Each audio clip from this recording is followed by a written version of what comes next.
స్టార్మాలో రాత్రి 8 గంటల స్లాట్ లో టెలికాస్ట్ అవుతూ ప్రేక్షకులని సక్సెస్ఫుల్ గా అలరిస్తున్న సీరియల్ కార్తీక దీపం.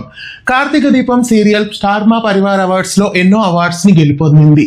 కార్తీక దీపం సీరియల్ మొదటి సీజన్ ని రాత్రి 7:30 స్లాట్ లో టెలికాస్ట్ చేశారు. ఇప్పుడు కార్తీక దీపం రెండవ సీజన్ ని రాత్రి 8 గంటల స్లాట్ లో టెలికాస్ట్ చేస్తున్నారు. చక్కటి కథా కథనాలతో ఈ సీరియల్ రోజు రోజుకి ప్రేక్షకులకి చక్కగా ఇంట్రెస్ట్ ని కలిగిస్తోంది. అయితే బ్రహ్మముడి సీరియల్ కూడా గతంలో రాత్రి 7:30 స్లాట్ లో కార్తీక దీపం పార్ట్ 1 తర్వాత ఇలాగే అలరించింది. అయితే అన్ఎక్స్పెక్టెడ్ గా బ్రహ్మముడి సీరియల్ ని మధ్యాహ్నం 1 గంట స్లాట్ కి షిఫ్ట్ చేశారు. అలాగే ఇప్పుడు 8 గంటల స్లాట్ లో ప్రసారమవుతున్న కార్తీక దీపం సీరియల్ ని కూడా మధ్యాహ్నం స్లాట్ కి షిఫ్ట్ చేస్తున్నారు. బ్రహ్మముడి సీరియల్ కి రేటింగ్ డౌన్ కావడంతో బ్రహ్మముడి సీరియల్ ని మధ్యాహ్నం 3 గంటల స్లాట్ కి షిఫ్ట్ చేసి 8 గంటల స్లాట్ లో ఉన్న కార్తీక దీపం సీరియల్ ని మధ్యాహ్నం 1 గంట స్లాట్ కి షిఫ్ట్ చేస్తున్నారు.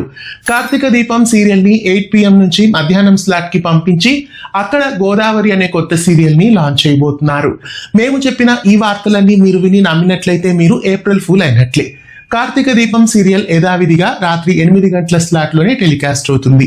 వీక్షకులని కేవలం ఫూల్ చేయడానికే ఈ వీడియోలో ఇలా చెప్పబడింది. కార్తీక దీపం సీరియల్ టైమింగ్స్ చేంజ్ అవుతున్నాయి అనగానే ఒక్కసారిగా అవాక్కయ్యారా లేదా మీరెలా ఫీల్ అయ్యారు అనేది కామెంట్ చేయండి. ఇలాంటి మరెన్నో వీడియోస్ కోసం తెలుగు ఫ్లేమ్ యూట్యూబ్ ఛానల్ ని రెగ్యులర్ గా ఫాలో అయి మిస్ కాకుండా మా వీడియోస్ ని వీక్షించండి. ధన్యవాదాలు.